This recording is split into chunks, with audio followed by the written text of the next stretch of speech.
มื้อนี้โค้ชแฮกเพิ่นได้จัดงานกีฬาและเพิ่นก็มอบหมายให้เฮาเอ็ดข้าวกล่องให้งานมีทั้งหมด2วันก็คือวันเสาร์กับวันอาทิตย์เฮาได้ตกลงกันว่าเฮาสิเอ็ดเมนูอาหารทั้งเบิด2อย่างก็คือวันเสาร์จะทำข้าวมันไก่ส่วนวันอาทิตย์สิทำข้าวขาหมูส่วนข้าวมันไก่ตาเวทเราก็ได้เตรียมความพร้อมตั้งแต่ตอนกลางคืนแล้วส่วนโค้ชแฮกเพิ่นได้ไปเบิ่งสถานที่แล้วเพิ่นก็มาซอยตั้งแต่เช้าเลยต้มไก่นี่เฮาเตรียมพร้อมตั้งแต่ตอนกลางคืนแล้วเนาะพอตื่นเช้ามาเราก็เอามาหุงข้าวเลยเฮาสิหุงเป็นข้าวมันเนาะเฮาก็เลยใส่น้ำต้มไก่หุงฝีมือตาเวทเหมือนเดิมจ้าทุกคนหุงข้าวมันเนาะเฮาสิหุงด้วยน้ำต้มไก่อย่างเดียวก็มันก็ยังบ่พอตาเวทว่าความมันยังบ่พอต้องเพิ่มอีกเพิ่มความหอมความมันเพิ่นก็เลยผัดขิงกระเทียมแล้วก็หอมหัวใหญ่ลงไปอีกส่วนข้าวหม้อน้อยๆอันนี้ก็สิหุงไว้ถ้ากินเฮาสิผัดเครื่องให้มันหอมๆแล้วเฮาก็เอามาเทใส่ข้าวที่เฮากำลังหุงตาเวทบอกว่าเพิ่มความหอมความมันเข้าไปอีกแล้วว่ามันจะสิแซ่บส่วนยายวิบ่มักกินข้าวมันก็เลยกินข้าวเปล่าๆแทนเสร็จเรียบร้อยแล้วเฮาก็มาเตรียมความพร้อมของกล่องข้าววันนี้กล่องข้าวของเราก็จะรองด้วยใบตองจ้าส่วนไก่ที่เราเอามาทำข้าวมันไก่ก็จะเป็นส่วนของสะโพกของมันยายวิว่าส่วนสะโพกมันเหมาะแล้วก็แซ่บนำนมเพราะว่ามันมีเอ็นติดพร้อมมันบ่เป็นเนื้อ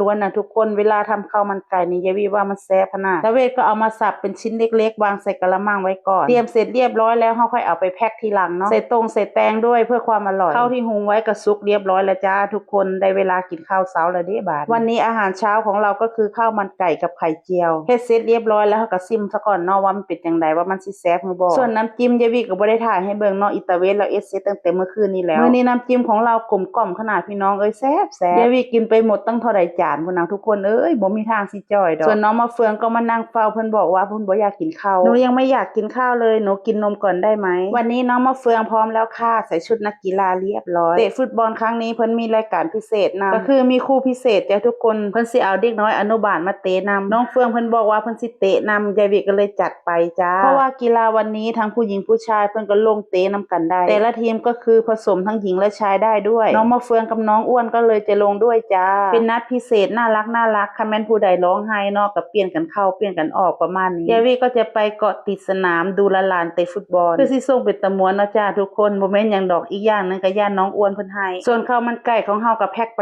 เรื่อยๆจ้าทั้งหมด35กล่องเราทำไม่เยอะจ้าทุกคนทำเฉพาะให้นักกีฬาของบ้านเฮาแล้วก็ของกรรมการอีกนิดหน่อยส่วนนักกีฬาของหมู่บ้านอื่นเนาะเพิ่นก็มีกับข้าวมาไผมามันเราไม่ได้เลี้ยงทั้งหมดเนาะเพราะว่ามันมีหลายทีมทั้งหมดเนาะถ้ายายวิฟังบ่ผิดก็สิมีประมาณ10กว่าทีมรวมทั้งโค้ชและผู้ติดตามอีกคนก็สิหลายเนาะเฮาก็เลี้ยงบ่ได้เฮาก็เลยเลี้ยงเฉพาะนักกีฬาบ้านของเฮากล่องข้าวมันไก่ของเฮาก็สิน้อยแน่จักหน่อยเห็นว่าน้อยๆจังสิหั่นอัดแน่นขนาดเลยเราอัดให้แน่นๆเนื้อไก่เยอะๆเลยจ้าทุกคนส่วนน้ำจิ้มอร่อยมากจ้ะทุกคนกลมกล่อมขนาดเลยอิตาเวทมื้อนี้เราเอ็ดน้ำจิ้มแซ่บขนาดเฮาก็สิเล้งแพ็คจักหน่อยเนาะเพราะว่ามันใกล้สิเที่ยงแล้วแพ็คเสร็จเรียบร้อยแล้วเฮาก็สิเอิ้นโค้ชแฮกเพิ่นมาเอาขอตัวไปแพ็คข้าวมันไก่ก่อนเด้อจ้า